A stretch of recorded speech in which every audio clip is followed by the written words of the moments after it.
Cool. All right, so August 24th is tomorrow, I believe. Yes. That sounds right. Hello, everybody. It's Thursday, August 24th, 2017, and you're listening to the Talking Games podcast. I'm Bobby Shortle, and I'm here with Sam Subak Hello. and Matt Wood. Hi. Just play with that hair, Matt. Oh. That luxurious that's right. hair. You're on That's video. right. I'm on webcam. Yeah. Hi.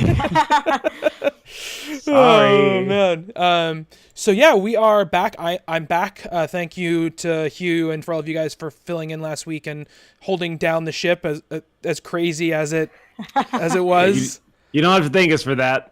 That was great. That was quality entertainment. It was pretty nuts. It was a pretty nutso thing. It got weird. Yes. I told Sam I was just like editing the podcast and just kind of clicking through it just to make sure the audio stayed sunk up and that the levels were right. And I just clicking randomly. I click randomly a spot and then I just hear, oh, then I'll have to have sex with a dragon. And I was like, okay, something got a little bit strange in the going here. Not just any dragon. Not Bobby, Spyro the dragon. I hadn't started recording on Audacity, so I just started it a second ago. It's okay, Sam. I'm sorry. I can use the backup for that part, so don't worry. Okay. That's okay. why we roll a backup. That's why we roll a backup. All right. It was my fault because I didn't say to start recording. I know we didn't do the sync up. So No, I we had messed up. so many problems before we started recording today. Yes. It was kind of nuts. We're using Discord video audio this week for the podcast, a little different, and that's why the live stream video will look much better to people who are watching right now. I'm also gonna have to live switch as we go because this doesn't do it itself. But yeah, we're doing that, so it's a little bit different from what we normally do. And we had a lot of problems. Sam had to restart our computer. There was a point where Sam could hear me, and I could hear Sam. And Matt could hear Sam, and I could hear Matt, but Sam couldn't hear Matt. No. Which doesn't make horrible. a lick of sense. Not one bit of sense. Not a lick. Didn't make That's any sense. technology for you. It just happens. It just happens that way. But so that's Discord. But yeah, we're using the new Discord video. I'm a Discord Nitro member, so I get access to it a little early. But I think it's rolling out for everybody in about a month. It's really cool, actually. It's a really cool thing. Video quality is much better than appear.in. So it's I think cool. we're also. I'm sorry, but I think we're also in widescreen. We are in widescreen. Yeah, Oh, we fancy. are. So We are. There's much more of it. As you can see, this is the way it's meant to be seen. It's the way it was meant to be seen. It's not crappy letterbox. This No. is anamorphic. I can see all the Christmas cards on the bulletin board behind Matt's head. Nice. And we're live for everybody today on the internet, not just for Patreon members. So that's kind of cool. I don't know if anybody's watching because I'm not looking at chat right now, but I will in a moment. So yeah, we've got a bunch of games to talk about. I have a bunch of stuff that I've been playing in the couple of weeks since I've been on, and we've finished some games as well that we haven't had a chance to talk about yet at all. So I'm excited for that. We got some more listener questions heading the way too. I will say before I get to anything, since the last time I was on this podcast, I have won 2 chicken dinners in PlayerUnknown's Battlegrounds. Neither one of them on stream, but both with Hugh and both with Dave Crockett, who is a part of our PUBG server and a long-time listener. So, and that was a lot of fun. The first one we won was really intense and really strategic, and we really deserved it. I will say that. The second one was the weirdest game of PlayerUnknown's Battlegrounds I have ever played, and we basically didn't see anybody the entire game. We got to swim across to the other island. We didn't have any scopes for our guns. It was just a really weird thing, and we just kept walking around being like, "There's only 20 people left." And there was only having one circle, which is a ridiculous amount for only one circle left. And then all of a sudden we're getting across. I'm like, guys, there's only 10 people left. And even in that moment, we didn't really believe we were going to win that game, but it just happened. And it happened that 2 teams with very good guns were like could see each other across the street, both had sniper rifles and long scopes, and were going at each other and did not see that we were kind of laying there on the hill waiting for them to finish. And then we just took them out and we won. It was really weird, but it feels very good after 80 hours to have a couple of victories in that old video game. So I'm excited about that. But I've been playing a lot more too. I've actually started playing other games than just PlayerUnknown's The Battlegrounds. So I mean, games that are technically released, because I mean that game's not actually a real game that's out now, right? It's not. I mean, it's a very real game, Matt, but it's I'm so sorry. it's just not officially released yet. So That's there's crazy. that. Well, and before you move off of PUBG, Yes. let me just also state for the record that since the last recording, I also played some PUBG, and I ended up shooting Hugh pretty bad. It was a bad one. We got to these buildings. We're like, oh, we're under fire. I ran inside. It's like, guys, there's somebody upstairs. I'm gonna go get him. So I'm going up the stairs. I can see like an elbow poking out from the other side of the door. I'm like, oh yeah, I'm gonna get this. I come out guns blazing. Like, oh no, Hugh. He was very forgiving though. So it was my first time for friendly fire. But yeah, probably not my last. But thank you, Hugh, for the understanding. Knowing our group, probably definitely not the last. So And at least I didn't kill him, so there was that. that's true. You have one up on Megs on that one for sure. Yeah. So how you found your time with it? I know you haven't played too much, Sam, right? You've only played a little bit. Yes. How are you liking it so far? I'm liking it more. So like, you were there that first night I played, Yeah. and it was pretty intense for a first time, for not knowing what was going on, and I just got really stressed out. And then, since then I've been playing by myself, just kind of get familiar with stuff and feeling better about it, so that at least like I can control like where I'm going when I'm parachuting, and I don't feel like a complete hindrance to people. So I'm feeling pretty good about it now, and I had a lot of fun. Played with Megs and Hugh. Steve from Talking Comics tried to join us, but there were some issues, and he, for some reason, it was much like technical difficulties tonight for us. He just couldn't quite get on with us. But yeah, I had a lot of fun, and I'm looking forward to playing Squatted Up some more. Yeah, definitely. Have you gotten more used to the mouse and keyboard thing, or did you switch to controller, no. Sam? Oh no, I'm just doing controller, and Okay. I'm very happy with it. That's fine. That's fine. So yeah. How are you finding the controller stuff? And is controller support like fully in there and good right now? Well, you have to kind of go set up your own key bindings for it, Okay. and so I did that. And I mean, there's a little bit too many. So like B to change from like single to auto fire, I still have to use the keyboard, and I think like X if I want to put my gun away to run. But everything else I've got pretty much mapped where I can use a button for it. So Cool. it works out pretty well. That's good. That's good. I'm glad to hear that.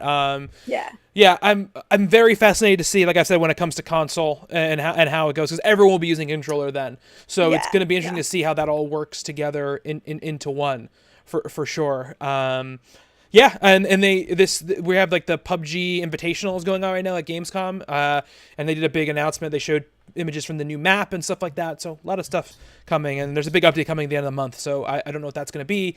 I don't know if that's going to be the new map and the vaulting stuff, but I'm assuming eventually, Sam, they'll have just straight up controller support in there, like regular controller support. Because if it's coming to Xbox One, that's going to be in there sooner rather than later. Yeah. Cool. All right. So let's do a little lightning round here. I'm gonna get my clock going here. And we're gonna do 3 minutes on this clock. And I think I'm gonna start with Matt. Okay. And we'll probably spill over because I think the game you're going to talk about, Matt, I also want to talk about. So It's a hell of a video game. it is. I'm gonna start talking. Damn your timekeeper there. Go. It's I'm going now. gonna- 3 okay, minutes. Go. All right.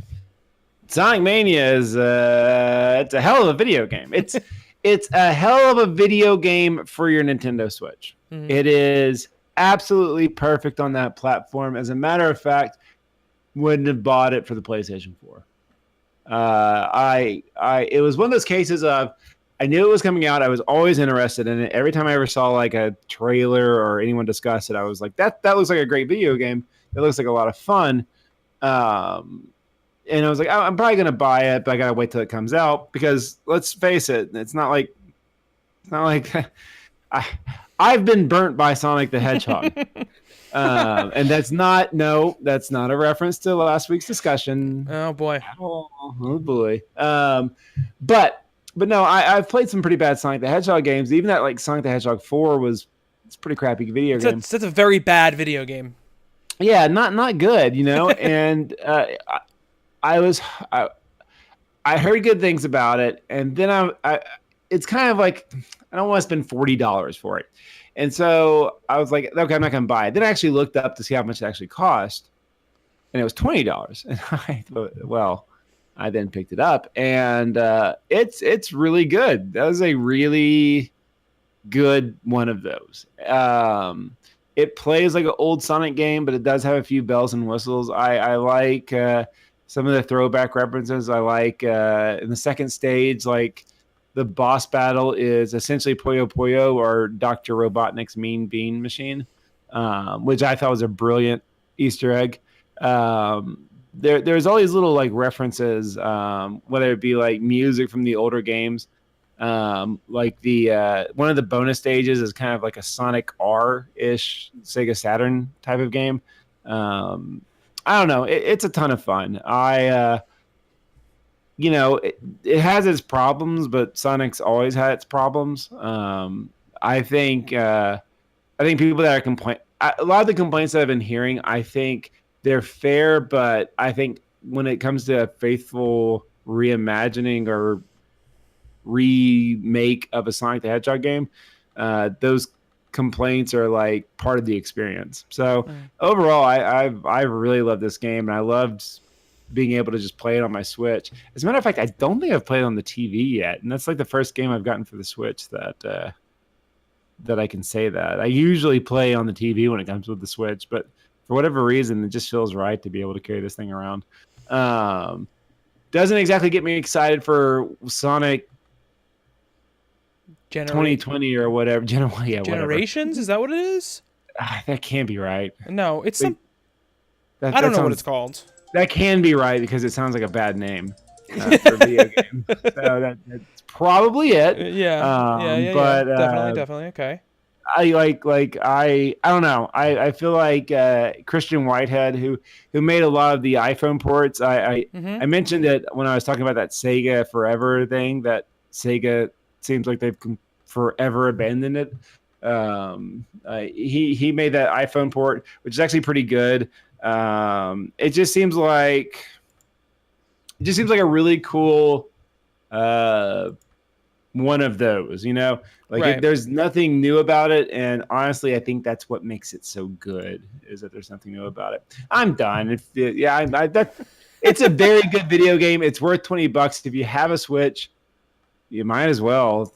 I mean, it's such a ringing endorsement, Matt. If you have a Switch, you might as well. You might. It's true. It's like it is probably one of the top 10 best games for the Switch. Okay. Well, that's a good thing to say. Better. Yeah. Yeah. There you go. How about that one? That's a good thing to say. So it's I have like a question. Number 10. I haven't looked into it much. So is it just like a 2D side scroller, like Sonic 1 or Sonic 2? Yeah, exactly. I would say it. Throw Sonic 3 in there because it has a lot of the power-ups from Sonic 3, like the fire bubble and the water bubble and all that stuff. It's got some elements of Sonic and Knuckles. Like you can play as Knuckles, and like Knuckles is like a gliding character, and he can climb walls and stuff. So you can do those kind of things in there. I mean, they've implemented things like Sonic CD, like the like little speed boost that you can do by pressing up. So I mean, it's taken cues from that. But yeah, it's like if this game, well, it could have been made in like 1994, but it looks like a game that was made in 1994. If that makes any sense. Like, okay. Like yeah. If you pine for the days of Sonic the Hedgehog 2, then this game will make you very happy. Also, the music is great. Mm-hmm. Yes, the music is really awesome. And also, too, I played a bunch of Sonic Mania this week as well. I hadn't planned on buying it, but If It's people, $20, so you might as well. it's $20, so I might as well. I have a Switch. Right. All I'm getting have a is effing garbage anyway on the Switch. So might as well just buy this piece of shit. It's the 10th best game. Maybe 11. Anyway. Metal Slugs on the Switch. So I've been playing it. I hadn't intended to get it, but because actually, if people follow me on Twitter or Facebook or whatever know, my wife was in the hospital again this past week. She's fine. But I was like, you know what? I'm gonna be in the hospital a bit. I have a game to play, and it was an easy game to get on the Switch. Sit there and play it, and like, it's a lot of fun to play on that little screen, like Matt was saying. And I think that it has the problems that past Sonic games have, but I found myself many times while playing it going like, huh, that's really cool. It's saying that over and over and over again, just with sort of some of the level design and the especially the bosses. The bosses are really good, and it has a boss at the end of every single stage, which is a cool thing. It starts out, especially in the first 2 levels, being like, okay, here is basically, Green Hill Zone 1, almost exactly how it is in Sonic 1. But then once you move past that to Act 2 is a totally different new stage. And then, there are stages, and as the game goes along, it starts to abandon more and more. It's sort of, here's the reconstruction of an old stage, and it just kind of goes into new territory. There's some neat tricks. Like there's one thing where you have to inject liquid into another liquid, and it makes it bouncy, or bouncier, and it's neat in that way. It looks great. It moves great. The music is awesome. It's been inventive and fun, and I've had a great time with it. I have never been. I liked Sonic, but I never had a Genesis growing up. That was always the game I would play when I went to my friend's house. So my really in-depth knowledge of Sonic is like the first couple of levels of every Sonic game. So there's probably things that this game is doing that are like the past games, or even levels like last game that I don't even realize were levels in those older games. I will say I don't really like the bonus games very much. I don't like the one that's basically at all of the checkpoints that you go to, where it's like a behind the back thing. You have to get all these blue orbs, and if you touch a red orb, it's over or whatever. That was from Sonic 3. Oh, okay. Yeah, I don't like that really at all. Yeah. I don't mind like the chase the UFO one or anything like that. Those are fine. But the ones at the checkpoints I'm not really so into.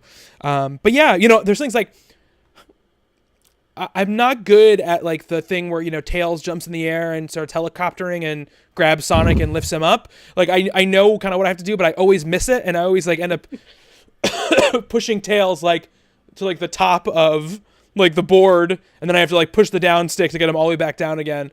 But than that, I'm having a really, really good time with it. I'm surprised because I wasn't like super jazzed about it. I was like, okay, cool. When the reviews started coming out and people were like, it's good, I was like, oh, nice. There's like a good Sonic game out. That's nice. Yeah. But I didn't expect to like it as much as I do. So that's pretty cool. There's a lot of like kind of goofy things that like are kind of like Sonic staples, like one of the things, and you could tell it was like an accident, in Sonic the Hedgehog 2. A lot of times when you defeat a boss, like there's always like a little pit or something that you can accidentally, like you could destroy the boss and then go towards like the finish, like when you free all the little animals out of the cage. There's always something that like if you're not paying attention, you could just slip and like, oh, I died there. And those are in this game. They just decided to kind of leave that there. Also, there's the thing where if you're playing like one player, but you're playing as Sonic and Tails is just accompanying you. Like when you played Sonic the Hedgehog 2 or Sonic the Hedgehog 3, if someone grabbed the second player controller, they could play as Tails. And it's actually kind of a benefit because Tails has like unlimited lives. The only problem is he can't control the screen. So you can only really play him like at the mercy of whoever's playing as Sonic. And you can do that in this game as well. And so those kind of little things that, Sonic the Hedgehog fans or people that grew up with the Genesis are going to like, remember. They're there. And that's cool that they made that part of the game. No, that is very cool. Absolutely. All right. I'm gonna throw 3 minutes on the clock for you, Sam. Well, Whoa. I think, So go ahead. are we both going to talk about Hellblade? Because I've already talked about it some, and I'd kind of like to let you talk about it first before I talk about it again. Okay, so why don't you leave Hellblade out of your lightning round, and then we'll talk about it after you're done. Okay. Sound good? All right. All right. Okay. Cool. This 3 might minutes. be a short lightning round. All right. Well, it's can't be longer than 3 minutes anyway. So ready Okay, all right. and go. All right. So last night I was over at a friend's house, and I'm not going to go into details here, but I was getting caught up on a TV show, and something happened, and it got me pretty upset, pretty emotional. I've about 3 weeks ago, I put my dog to sleep, so I've been doing pretty well, but some stuff still just gets me. And so last night this got me, and I was crying on the way home. I was just like, man, I need to play something that's gonna get me pepped back up and feeling good. So I was like, let me jump in and do some Lawbreakers, and it was pretty horrible. So we were playing, just couldn't get anything going. We were getting slaughtered. Finally got to the end of the game, and there were like two people that either joined late or hadn't been doing much. So we were destined to fail. But I was just like, well, this is not cutting it. What can I do? What's gonna make me happy? I was like, you know what? Titanfall 2. I'm gonna go back and play some of that. And I jumped in, and I love that game so much. I played 2 games. They went really well. I had a ton of fun.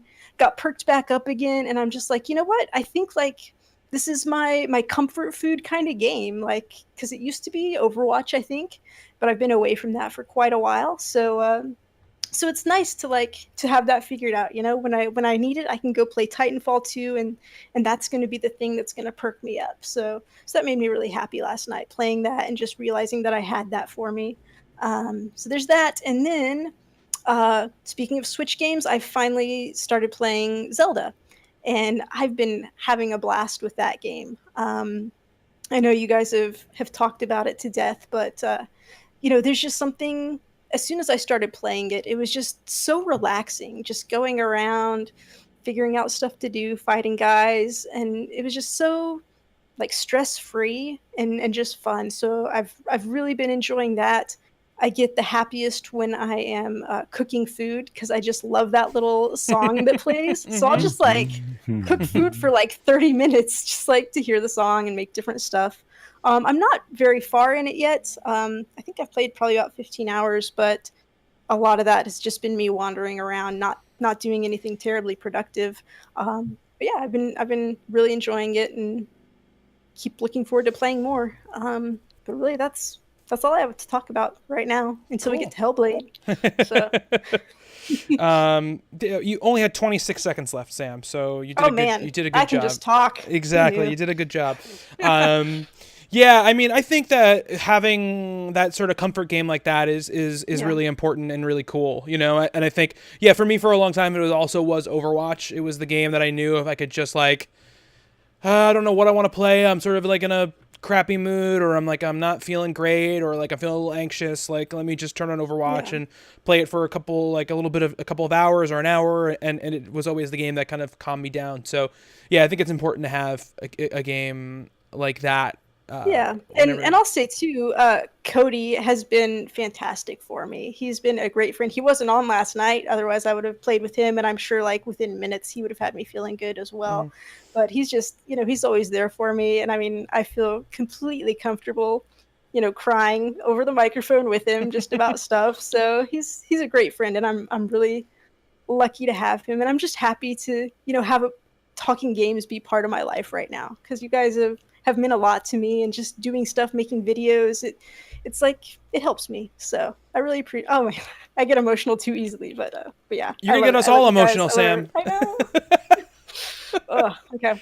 We're all in HD now. We're going to be able to see our tears coming down our face in HD. Yes. I'm gonna start crying over here. But I'm really happy to hear that, Sam. That's. I mean, that's I think the most important and best thing about this thing that we've started, and this thing we keep doing, is that we're able to find these friendships and connections together, and make really, really good friends where we wouldn't have known those people at all, if it wasn't for this thing. So I think that's amazing and awesome to hear. And it definitely, you know, when stuff has happened over the last couple of months with my family, you know, it's always been, everyone's always been incredibly supportive and wonderful about it. So it's as hard as those times can be, it's made them a little bit easier, because you just feel like you have this huge umbrella of support around you, even for people. I mean, for us, of course, like we talk to each other and we're constantly talking and like almost every day. But even from people who aren't talking to us every day, you know, you just get that like that feeling and of just support out there, and that's been really amazing over these last couple of months. So big thank you to you guys here, and also to everyone out there in the community who's been so awesome about everything. So let's transition to talking about mental illness and Hellblade, Sam. Yes. So I haven't finished Hellblade yet, so I can't speak to the end of it. I know you have finished it, right, Sam? Yes, I have. So I have played, I think 3 hours of it. I think I've pretty much hit the halfway point of the game. I got through the first 2 like worlds you had to beat, and now I've gone like I have like the next set of, it's like either 3 or 4 things I have to do to reconstruct this sword or whatever. So that's where I am in the game, and you know, and I'm sure you guys talked about this when you talked about it last time, but like the game production value wise is sort of second to none among its peers. I mean, it's you know, Naughty Dog level of polish and motion capture and performance. I think the voice acting and the music and the visuals are all, you know, A+ amazing stuff. And I also really, really enjoy the Norse mythology aspect of the game. I think it does that really great thing where the collectibles are also instructional about like real things. It reminds me a little bit weirdly of what was that? Valiant Hearts. That was the name of that game that came out a couple years ago from Ubisoft, which is like a World War I game where all of the collectibles were like videos or images or pieces about actual World War I, like battles or history or events that happened. And this dresses things up a little more theatrically because they're all coming through the Druth character, but it's still really, really impressive nonetheless. You know, I think that like where the game I think falls a little short is just in the breadth of stuff you do in the game, which I think is like, the combat is fine, but it's not overly complicated, and it's not I wouldn't say complicated, it's not very deep, right? So you get one set of things to do, and that's pretty much what you do for the entirety of the game, at least for the first 3 hours that I've played. They vary the enemies types that you have to fight against, so you have to change up your strategies here and there. But overall, it stays very much the same. It's a more simplified combat system, and the puzzles so far, at least, have all been some form of look at or find this shape in the environment, and then it unlocks something. Whether or not it's actually find these symbols, or it's like find a way to line up these symbols, like that's what it's been so far. And some of those things have been interesting and tough to figure out, which have been cool. But to me, in a lot of ways, the game feels like and I find this happens with games that have AAA developers behind them sometimes, that feel like they need to fit into a certain genre or thing. It feels like a game that wants to be a straight story, narrative-based game where you walk around and then you experience like the psychology and the narrative as you go around. But they're like, well, but we're making this game, we have to put combat into it, we have to put puzzles into it because what people expect. And, you know, for me, the narrative stuff is so interesting and the psychology stuff is so interesting that I would rather have stripped much more of that stuff out of the game and have it been a much tighter experience. Like, I think if the game was 3 hours, I think it would be a better experience. But I will say that the game does stuff with tackling mental illness and tackling ideas behind psychology that most games don't even attempt to do. And I think that Ninja Theory should be applauded for that. I mean, Sam, was there anything you wanted to talk about with me about the game? Well, just no. I was just going to talk more about my feelings about it. No, it's fine. I want to hear more feelings about it. You finished it, though. So how do you feel about I finished it. You finished it. How do you feel about the end? How does the end work for you? It was fantastic. I loved it. I was completely satisfied. Some of the stuff you were saying about, like the way it's kind of repetitive, the combat's not very deep. I think that's part of why I like it so much, because I'm not generally good at that type of combat game. But this one, it makes me feel like I'm good at it. I got into it pretty easily, was doing stuff. And like I said, I'm not good at this, obviously, because like halfway through the game, I finally realized I could block. I was like, oh, this is awesome. I finished the game and started it again, and only then realized that I could use the right stick to direct like which enemy I was focusing on. So, that's the way I play. But even with that, I still had a ton of fun with it. You're approaching a part right now where you're going to get some different kind of puzzles. You're going to get to a labyrinth type thing, which I'm just going to give you a warning.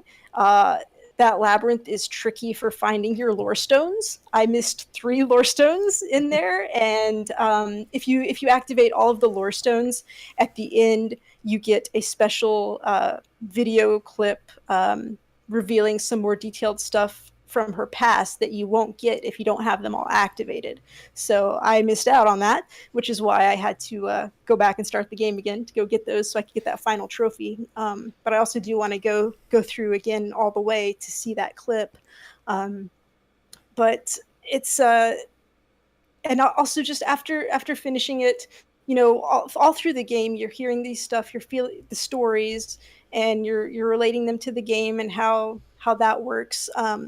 But on the second playthrough, I really started paying attention to like what was being said and like taking that more personally to heart and letting that affect me in different ways, which really it can be sad, but it can also be very nice and helpful, because ultimately, it's a game. It's a story about grief because she's lost her beloved, and as you go through, you get to see like some past things, their history, some good things, you see some bad things, and it's just a really emotional story.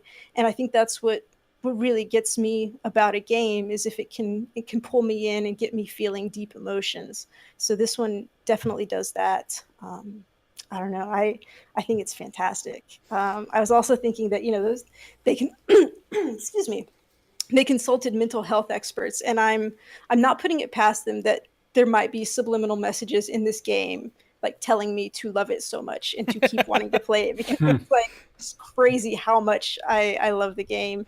And I mean, I beat it, but I still want to keep playing it again just to keep getting more out of it. So that's, yeah. Yeah, I mean, I'll say that like I think that this year, between this and also Night in the Woods, deals with not a similar situation, but deals with mental illness as well, and describes it and illustrates it in ways that I've never seen before, that gives more of an understanding about, I think, not just people who have severe cases like someone like Senua in Hellblade, but also just every day how we all feel and how we all deal with stress and grief and loss and all that kind of stuff.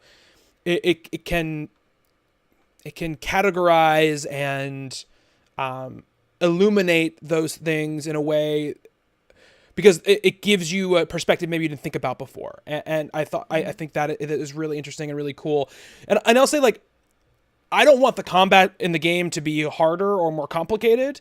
I feel like they would have been better off if they had just not done it, like at all. Yeah. Because to me, that doesn't illustrate like the doesn't accentuate the things about the game that make it so powerful, but like there are some times it's used well, like that when you're heading down the bridge into Helheim, like that has a prolonged combat sequence that I think makes you feel like the struggle of what's going on. But I think that what the game is doing narratively is amazing, and I'm looking very forward to finishing it over the next week. I'll want to talk to you privately once yes. you finish it. Okay, we will do that for sure. What you think and how your opinions might change on stuff. All right, so. Well, definitely. And it's cool too because it's $40. So it's no, Bobby, it's $30. Sorry, it's $30. Sorry, it's $30. A hell of a deal. It is for $30. If you have a PlayStation, you might as well. You might as well. Those are a ringing endorsement of games. If you have it, you might as well. I mean, what else are you gonna do? All right, 3 minutes on the clock, and I'm gonna do mine. All right, here we go. So I have 2 more games to talk about that we haven't talked about yet, and those 2 are Tacoma, from Fulbright, who made Gone Home. It's out on the Xbox One and PC right now. I talked about it a little bit back when I just played about 45 minutes of it. I finished it now. It's not very long. I mean, it's like 2 hours. It's as long as Gone Home is, and it is not as powerful, I think, or as affecting as Gone Home is. But I think Gone Home to me was such a thunderclap of a game when I played it, of style and a way of playing a game, and also an emotion in playing a game that I'd never felt before. And since Gone Home has come out, there have been several games that have come out that have kind of taken that style and done other things with it. So games like Firewatch, games like What Remains of Edith Finch. Tacoma is going for something different. I mean, it's still a cool mystery story where basically you're rummaging through things to learn things about characters, except this time you're playing back these AR like recordings in the space station, and there are these wireframe people, and you hear their voices, and you're sort of replaying what happened to them, and then you're putting it together. You're trying to put it together, like what happened to these people at this space station that you've come to that seems to be abandoned. It is very, very good. It's a very, very good science fiction story. And if you're a fan of Gone Home, or you're a fan of just cool science fiction stories, it's a definite play for me. It's $20. It's a couple of hours. You have to decide whether that's worth it to you or not. But if you like those type of games, you'll like this game. Absolutely. And the other thing I just started playing last night is Uncharted Lost Legacy, which is the new game from Naughty Dog. This one is $40. And it stars Chloe Price, who was in Uncharted 2 and 3, and Nadine, not Chloe Price, Chloe Frazier. Chloe Price is from Life is Strange, yes. Chloe Frazier, and then Nadine Ross, who is from Uncharted 4. You play as Chloe. She was one of my favorite characters in Uncharted 2 and 3, and I was sad that she wasn't in 4, so it's really cool to see her here.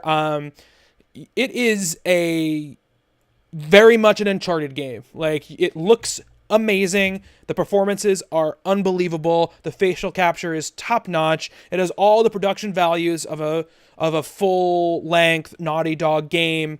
And it has been very fun so far. I've only played it for about an hour, but I've already had a crazy chase where I'm sliding down the side of a building and have to jump off at the last second and grab onto a ledge that almost breaks off in my hands. Then I have to scramble up above it.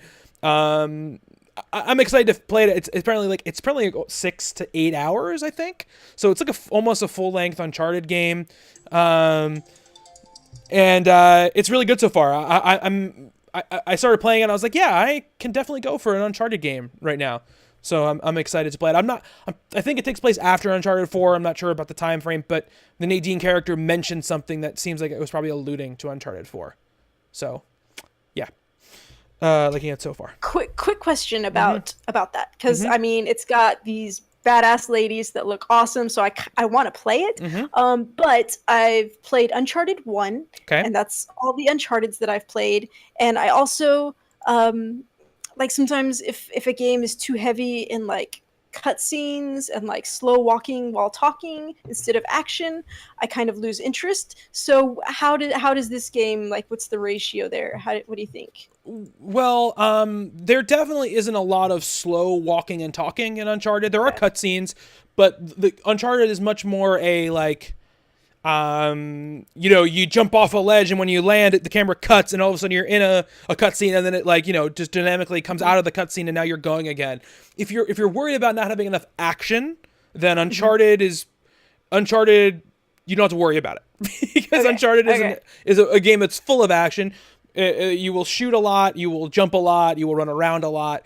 As far as having to have played the other Uncharted games, this does not, as far as I know, doesn't even have like a cameo of Nathan Drake in the game. So you don't have to worry about knowing the other Uncharted games. I don't know.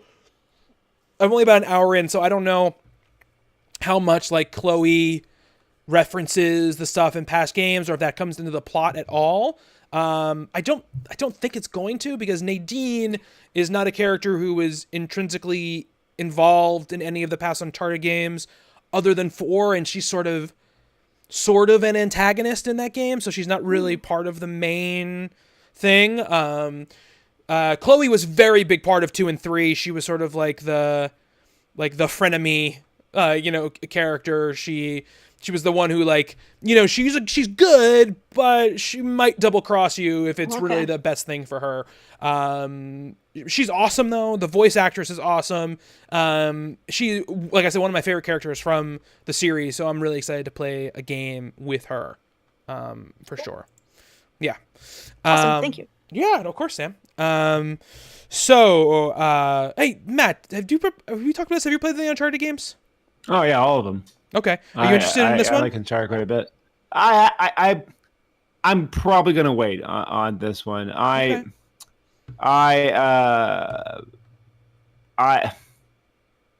bought Uncharted 4 like right when it first came out, and I felt a little burnt because this is mostly my fault because I don't pace myself well when it comes to the games, especially if I'm really into it. And I ended up playing through all of it like in a weekend, and that kind of bummed me out because like you buy a new game, and especially like like $60, and it's like, and then I was like done with it, and like I'm not really much for multiplayer, especially not Uncharted. So I probably this already at 40. That sounds pretty good. I mean, and would you say like a 10-hour game or so? Like, yeah. I think people have said it can be up to 10 hours.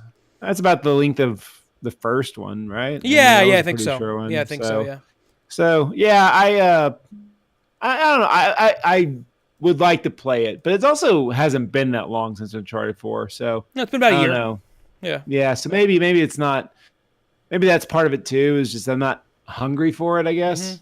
But those games are great, and I know like the moment I start playing it, I'll plow right through it because they're engaging. The characters are all incredibly likable. The writing's always really, really good. And honestly, it sounds pretty good. I kind of hope, and this is not a slight against Nathan Drake, but I do hope that this is a game that, I mean, it doesn't seem like they need him.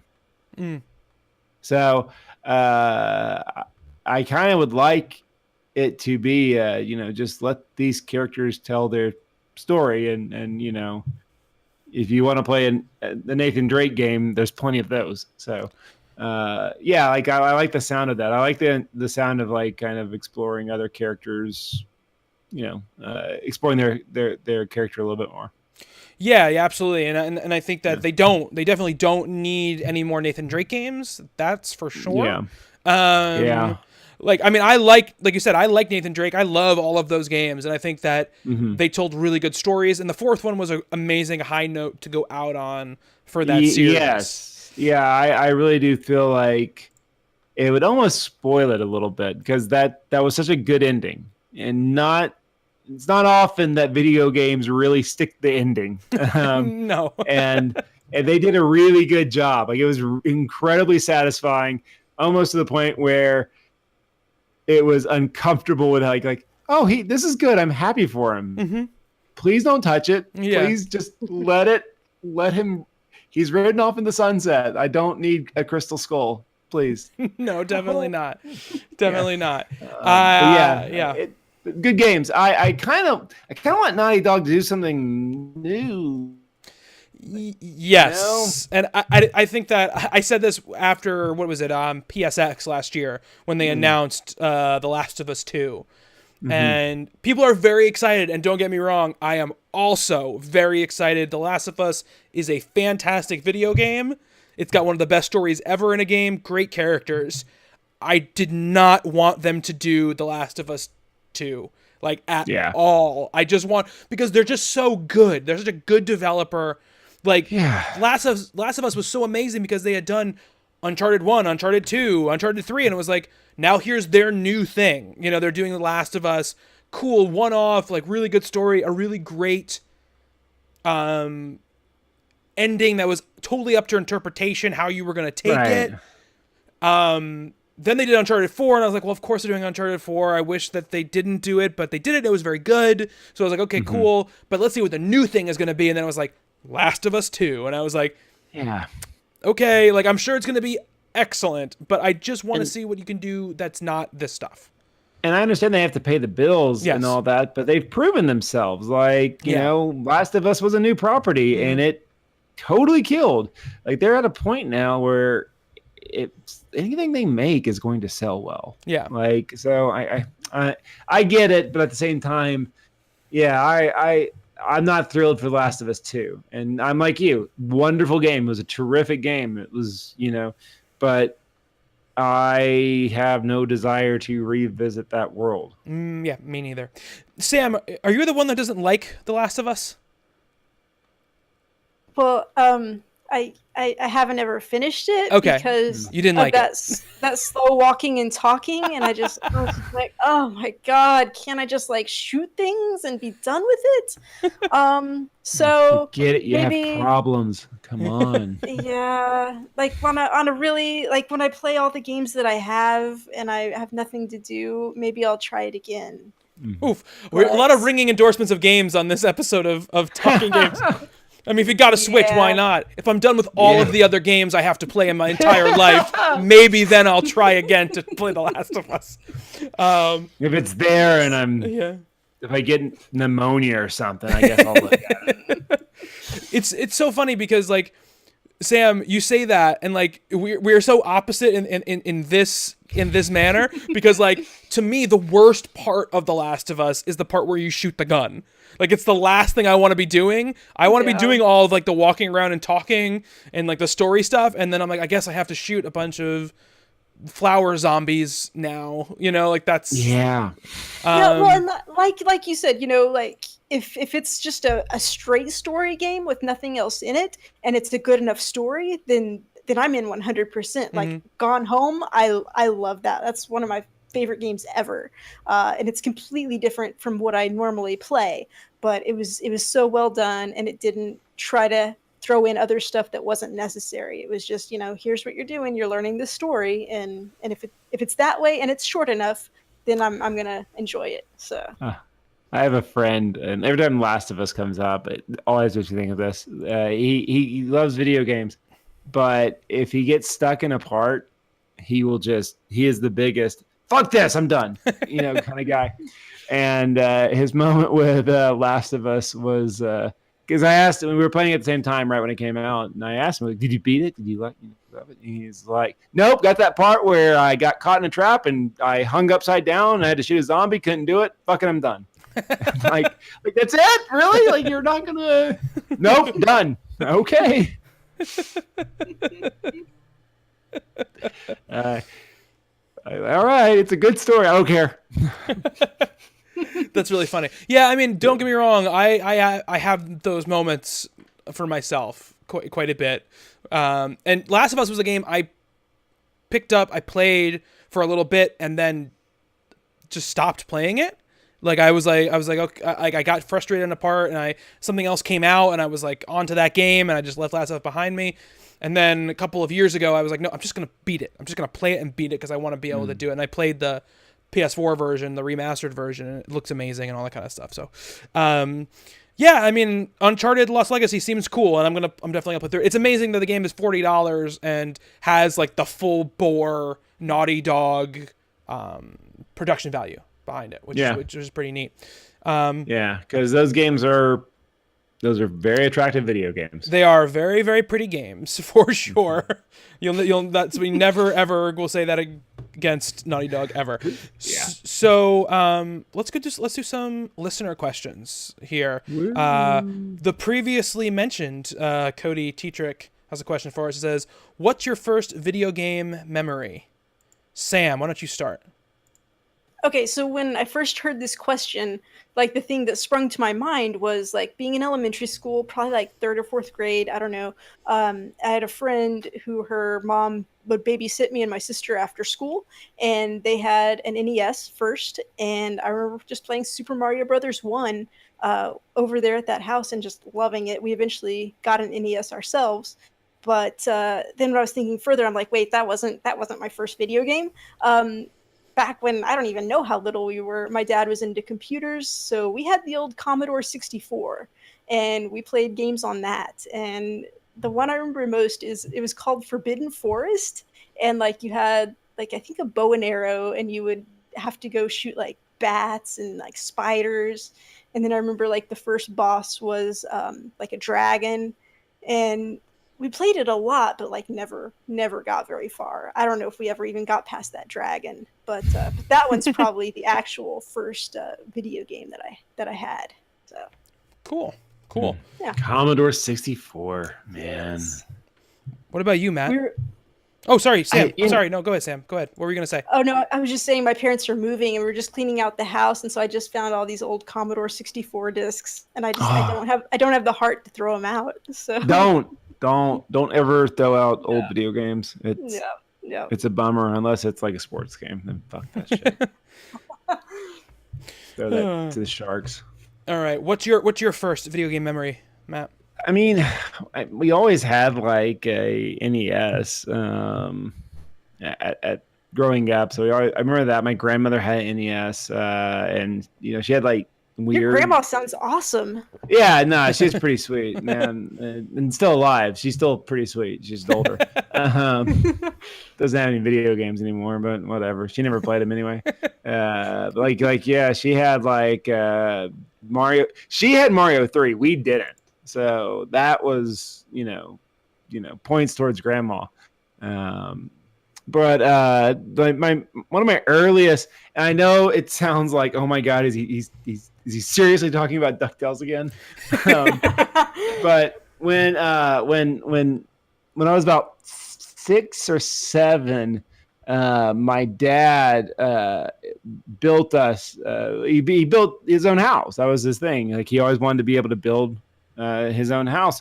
And I remember after school a lot, we would go while it was being built.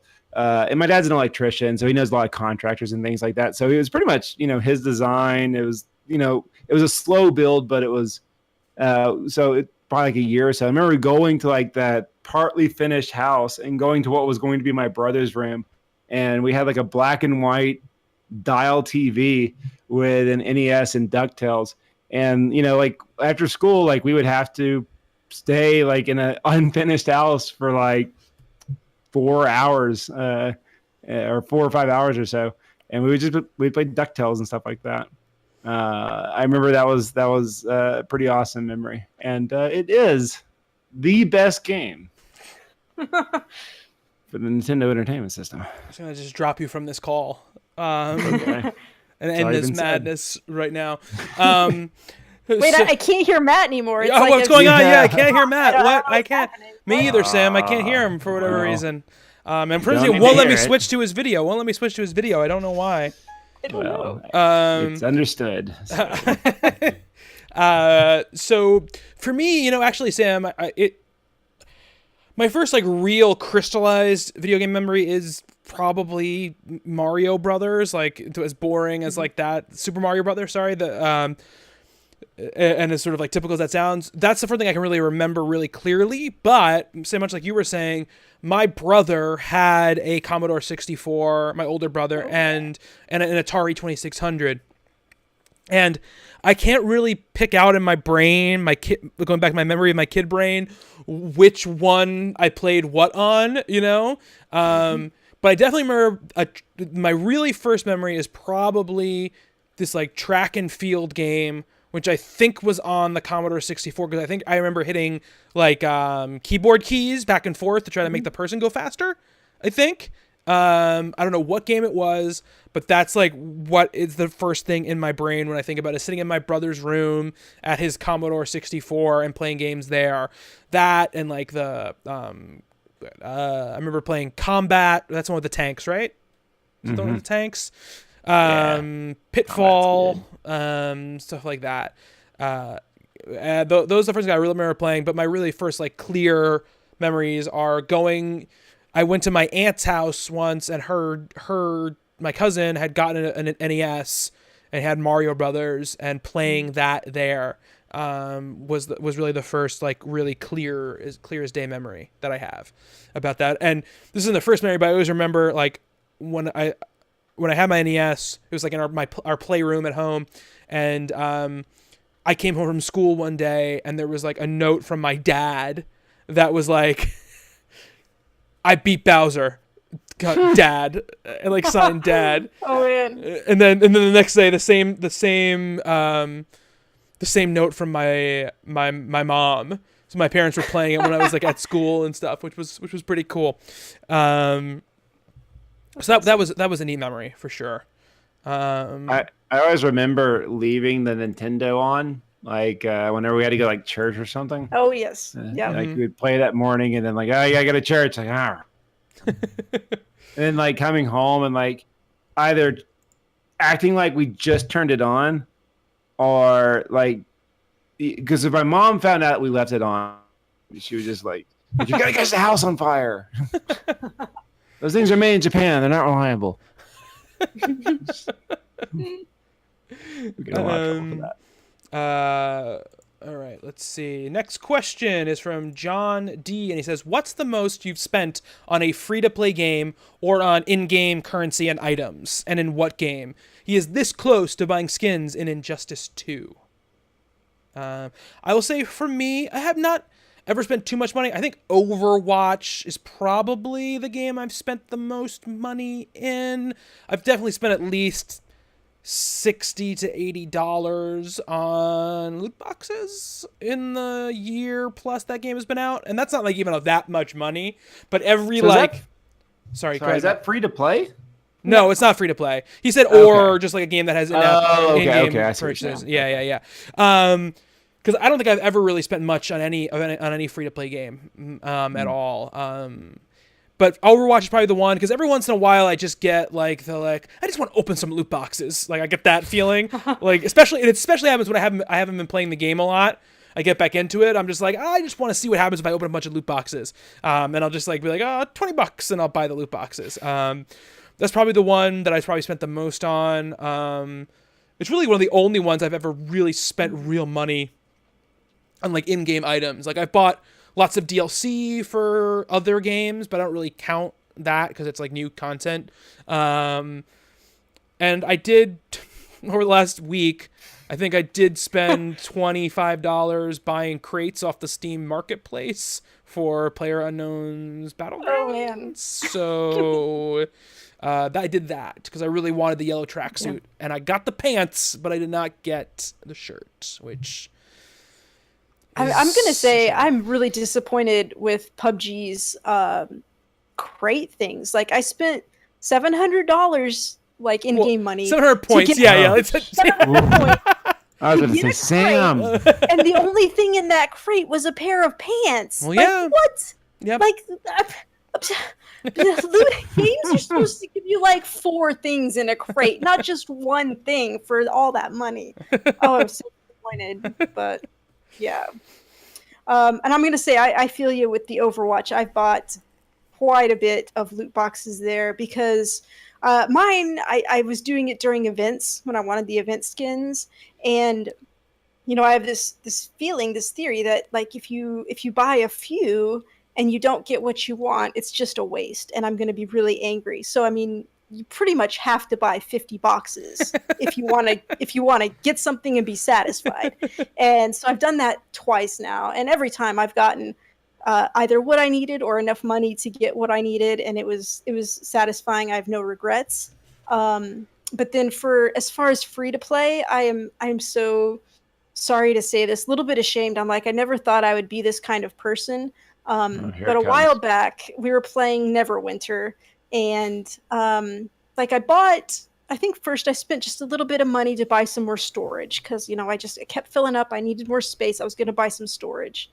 And then, I kept seeing all these mounts. There were just so many neat mounts, and all I had was a horse. And I was just like, man, I really want something cool. And I don't remember what happened, what was going on, but I was having a really bad day. And you know what? I was like, fuck it. I'm gonna spend $35. I'm gonna buy this guard drake, and I'm gonna have like a kick-ass mount. And for some reason, I was like, I think I ended up spending $50 because I'm like, well, if I'm gonna buy it, I might as well get like the extra bonuses and get this. So anyway, I think I still have money left over on Neverwinter. But I got this guard drake, and you guys, it's fantastic. You could make it rear up and like roar. I would just ride that thing around, and it made me so happy. I probably only played the game for like a month after that, but I have no regrets because that guard drake made me so happy, and I still get happy just thinking about it. So those salmon, those dragons. Yeah. If you've got the money and it's gonna make you happy, you go for it. That's what I have to say. I will say this: we're alive, and Adam Shaw, who's talking Valiant and has been a member of the site for a very long time, says, Bobby, you can buy the crates in game with money for cheaper than the Steam Marketplace. I know that, but you can't buy but the Gamescom invitational crates cost more. They cost $1,200 per crate. And it takes a long time to rack up 1,200 points in that game when you're not that good at it. So I gotta circumvent that with real money. Matt, have you ever spent money on a free-to-play game or an in-game store at all? Probably the most I've ever like spent on like DLC or anything like that was probably like Battlefront. I remember I bought that game for like $25, but bought all of like I didn't buy like the fancy version where it would have been much cheaper. I bought like like every few months is like $15 for this, $15 for this. So I definitely spent more on DLC than I did the actual game on that one. And maybe like Smash Bros. I own a lot of amiibos, so that might count. Ooh, that counts. Yeah. Well, then boy, does it count. But no, the one I feel the worst about was when I first got an iPhone, and things like those free to play and things. I didn't know what that was. And so I thought just like every game was kind of free. And I bought a game called My Horse, and you raise a horse and you show it and you brush it, you feed it, and you do all the things that a horse owner does with a horse, except it's not real. And after a while, it'll do these things where it's like you can't show your horse until like tomorrow, unless you want to pay like $1 or 45 crystals. And if you want a crystal, and I knew I was like, this is why you were free. And I remember knowing. But like I got really into that game. Like it was just kind of like I'm bored. I got my phone out. All right, let's go take care of my horse. And then one day I was like, all right, I'm just gonna pay $5 and buy a bunch of crystals so I can take care of my horse. And I immediately after I did that, like immediately after I spent the money, it was like a wave of like realization of like, the hell is wrong with you? And I was like, I don't want to play this game anymore. So it was like $5. I had so many crystals, but I just was like, this is wrong. This is wrong, and I don't want to play with this horse anymore. So that horse is sitting somewhere in the cloud, dead. Oh no. off of No. neglect. Yeah, but my horse, it's still on the App Store. I double checked before I answered this question because I wanted to get the name right. My horse. All right. So I think one of the games, free to play games I've spent money on. There's this game called Type Shift on iOS, which is it's really cool. It's like this crossword puzzle type of game, and most of a lot of it's free, and there's a daily puzzle that's always free, but you can buy packs for it, like new packs for it. And I had absolutely no qualms about buying extra packs because that game is phenomenal. It's really it's fun. It's really fun, especially you get like kind of a group kind of together to like where everyone's like kind of helping out each other and their puzzles, like a bunch of bored English teachers, for example. It's a lot of fun. Oh man. All right. So one last question here, and this is from Megs. She says, speedruns, do they count if they include glitches to finish them? This is actually like a very almost like technical question because there are two different kinds of speedruns that people do. One people will do, which actually kind of three different ones. One is like they'll play the game like straight, no glitches. There is a glitch.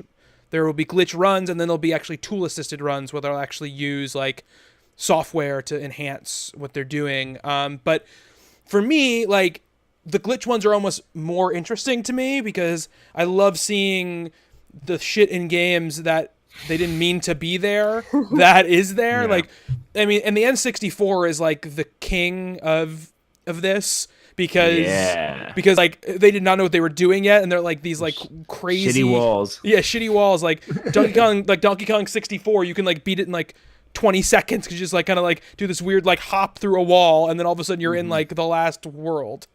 And it's like crazy to me that it's like connected in that way. You know, it's all one big platform. Yeah.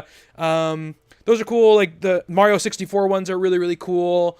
Like the Zelda ones are. I think the Ocarina of Time ones are neat as well. And right when Bloodborne was first coming out, before they did some patches to it, there were some really interesting like glitch runs where they could like do a little hop, like do like the hop and the roll, and they could get themselves like over a fence they weren't meant to get over and into an area of the game you're not supposed to be able to access until like 20 hours into the game. So it was pretty cool. Matt, do you ever watch any speedruns or anything like that? A little bit. I mean, I remember it was fun to watch. Breath of the Wild came out, and people discovered that like roll and swipe roll and like call your horse. Yeah, and the whistle thing. You don't. Yeah, and you can like essentially run without wasting any stamina. I would say for a true speed run, and this is coming from someone that is not a part of that community or anything like that. But I know like older games and things like that, speed running is a big thing. I would say for older games, I would not. For a true speed run, I would say glitching does not count. Oh, I think it's more impressive to watch someone like just know the game so well that they can just play through it. I don't want to say legitimately because that's probably going to piss off somebody, but play through it straightforward. I think that's cool to watch. Yeah, I think that's what I say. I'll be the counterpoint in this. So you just hate people who use glitches. Yeah. I don't hate it. Don't get me wrong. I like watching Mario do that weird butt up the stairs bounce thing, and I like that. I enjoy that. Mm-hmm. But if we're gonna really start like timing this and things like that, I think we need to honor system, boys and girls. Don't slap a Game Shark on that thing or. Sam, what do you think? Galoob. So I'm not too familiar with like glitched speedruns. I don't really know much about it. But I would say like, if you're equating like glitching to cheating, or you might say hacking, I think that's like an intrinsic part of video games. And like there's a prestige to hacking something and making it work a way that it's not supposed to work. So I would say that completely counts. And I mean, Sam. I mean, what are your feelings on Captain Kirk and the Kobayashi Maru test where he glitched that to pass? Captain Kirk is a little bit arrogant and full of himself, and he never truly passed the Kobayashi Maru. He cheated. Did he cheat, or did he find a new way to do something? I mean, that's the question. Are you thinking outside the box? I will say this, Sam. When you were giving your explanation, I was so confident in what I had said. Once you said that, I was like, "Yeah, that's right. That's you're right. You're right." And I played Nier Automata earlier this year, and like a major part of that game is going in and hacking things. And there are cheats in that game that it's just like it's built to be that way, and it's just embracing the full spectrum of what a video game can be. So I'm pretty cool with it. But I will say this, and this is part of like my damaged upbringing. This weird baggage, like when you have things that your parents told you, like when you're a kid, and you're like, I will never ever forget this moment, and I kind of hate that I can't forget this moment. I remember my dad took me to Walmart, and I bought a Game Shark for my Game Boy so I could cheat at Pokemon. And my God, you cheater! That's horrible. Yeah, I know. I still own that Game Shark too. But I remember he was like asking, like, "Oh, what game is this?" And I was like, "Oh, it's a Game Shark. It helps me cheat at games." And I remember him just looking at me and saying, "I was like, why don't you just play the game and get good at it?" And it's a good question. Yeah, exactly. Like I had no answer, and I know I could have said, "Well, Dad, we live in the middle of freaking South Arkansas. I don't know anyone that has Pokemon Blue. So like, there's like 3 Eevees, and I can't beat it, Dad." But I just simply just sit there and go like, "He's right."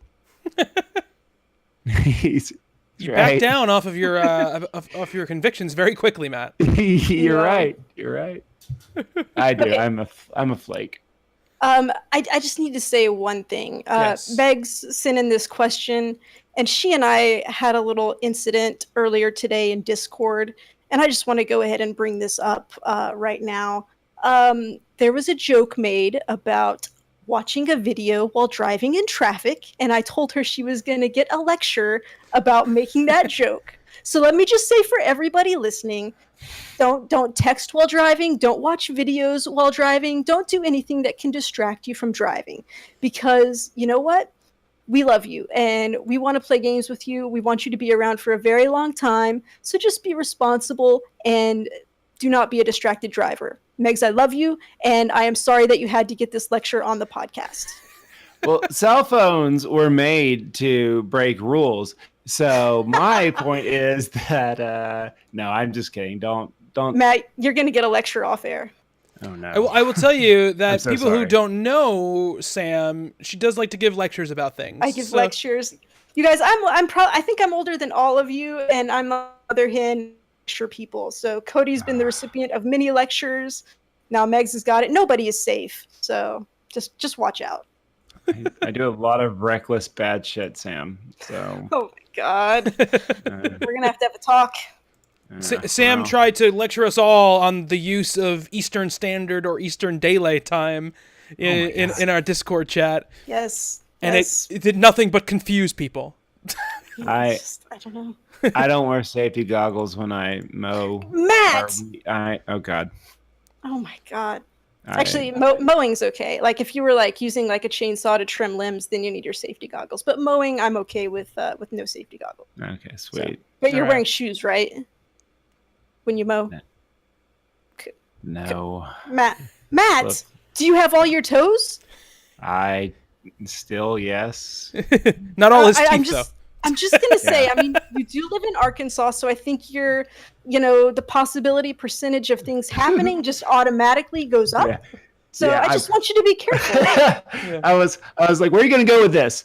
I know you're from Arkansas and you don't know better. It seems like the laws of humor will work against you, Matt, in this case. Yeah. Yes. So so that's the last listener question we have. But I wanted to do one more thing. You guys answered a very important listener question last week on the show. So I'd like you to excited. reiterate it to me, and then I will give you my answer. Okay, Sam, go ahead. All right, Bobby, this is the most important question of our time, really. So, fuck, marry, kill. Oh. Wario, Sonic, or Spyro? Oh man, Matt's leaving the podcast. He is done with us. All right, so Wario, Sonic, and Spyro. Yes, and to be clear, we're talking about Wario, not yes, Sam. Waluigi, Everyone knew you were talking about Wario, except for you. Except for me. Guys, last week I am so sorry. I was thinking of Waluigi when we were talking about Wario, but I stand by my answers. Who is way more skeezy looking than even Wario is? Because we were. It's funny. Sam and I were talking like after the podcast, and I was like, she was like, Wario is the creepiest, and I was like, well, no, actually, Waluigi is the creepiest. And she's like, well, he wasn't on the table. And I was like, well, okay, but Waluigi... And it still didn't connect the dots for me when we had that conversation. I don't know. I didn't get it. I don't like that Waluigi's not in any real video games. He's just like, he just shows up to like race karts and play golf and stuff. Yeah. Like, be in an actual video game, you freak. I know. He definitely looks like he'd be on some like list, like when you moved into a neighborhood of people to watch out for. Though I do always play him in Mario Tennis. That's his first appearance. I like playing as him in Mario Tennis, and I like. I'm disappointed in you. This is horrible. It's him at his most pure. I'm a number one, is what he always says. But anyway, well, first off, I'm gonna have to kill Wario for sure. Yes. Oh my god. Good answer. I don't want to look. If you're talking just pure video game terms, I don't want to lose WarioWare as a video game franchise. However, I think Nintendo's already sent that to the death shed, so I don't think I have to worry about that. The one on Wii U is good. The one on Wii U was not a WarioWare game, Matt. It was like this weird mini game collection that was like, it was like 4 games, and they lasted like 20 minutes each. That's not a WarioWare game. You're right. It had that cool spy party game where you try to guess who the real people were. That was a cool game. There were cool games in it. The drawing one was a lot of fun. Yeah, no, there were cool games in it. But when I'm a WarioWare game, I want like 5-second games that are hilarious. Cat and Nana. Yeah, that's what sex with him would be like. 5-second game. Look, if you could promise me that it would be 5 seconds long, then I think I would maybe not kill him and do the because I don't really want to have sex with any one of these creatures. He's got a motorcycle. He does have a motorcycle. He does have a motorcycle. That's true. But I think it runs on his own farts, so I don't really think that it's like the sexiest motorcycle in the world. Spyro's games have been running on farts for It's true. But Spyro seems like he's like a nice person, not a nice person, nice dragon, I guess I'd say. Nice person is probably the wrong thing to say. So I think I would marry Spyro. Oh God! Good job. I like, it was close between Spyro and Sonic to marry, but like Sonic has a little too much of an attitude, and he's too much of like I just see him in my head with like his arms crossed, like hitting his foot on the ground, like come on, and he has all of these weird friends that always are around him. Yes, I will agree with that. And he just seems to keep getting more and more of them. Like I can deal with like a close knit group, like it was just like Tails and Knuckles and like maybe Amy. I would be like, no, maybe Amy. I would be okay with it, but like, there's just too many. I don't want anything to do with Shadow. I don't want any. Shadow is dangerous, has a gun. Egg the cat. I don't want to deal with that. But I mean, Sonic, he's like in good shape. Whatever. So I think that like that would definitely be I would definitely fuck Sonic, kill Wario, and marry Spyro. Yes, good job, Bobby. Good job. That's my thought process behind it. Well, and I think I need to state for the record that your answers are the same as my answers and the same as Hugh's answers. Okay. So I think we have a consensus on what the correct answers are. Yeah. I mean, I don't know how you could possibly. No one can marry Wario, right? I mean, no, I agree to that. No, he does have a lot of money. He does have a lot of money, but he's very greedy, and he hoards his money. And I thought of I thought of a bad joke. He basically develops elaborate saw traps in order to protect his money. Brings a new meaning to the name Wario Shake It. All right, that's going to do it for the Talking Games podcast for this week. You can follow us on... Actually, Sorry, yes, Matt. No, Matt, you're done. But Wario Shake It is a good game, yes. All the Wario Land games are pretty good, to be fair, yes. The only good game on Virtual Boy. It's Wario's. Wario has good video games, but I would not want to marry him or have sex with him, so... Spyro has terrible video games. Yes, but Spyro is very like he's an adorable dragon. Yes, he's adorable. He has a good disposition, but he hangs out with dragonflies.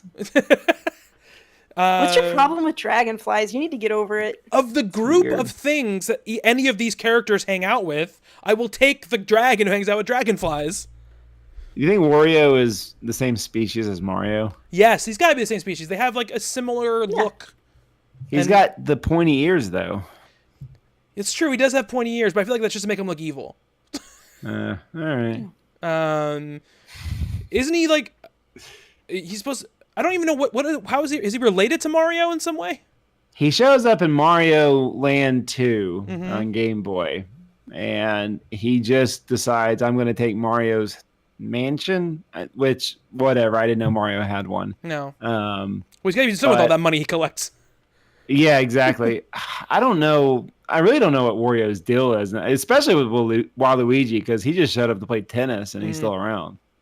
I would like a Waluigi game. I would like to see a Waluigi game. I would like to see what that would be, because they gave Wario like, he's a mini game guy, or he's like these collectathon side scroller games. You know, like Waluigi could be in like take Rhythm Heaven and just give it to Waluigi. Oh yeah, definitely, that'd be a good one. Waluigi is kind of like that really disgusting skinny Mario that happens in like and like Mario Maker. In Mario Maker, yeah, that's like what it's like to me, like the mutant Mario. Anyway, follow us on Twitter at talking_games, twitch.tv/talkinggames, youtube.com/talkinggames. Videos where you can find archives of live streams and also all of our original video series.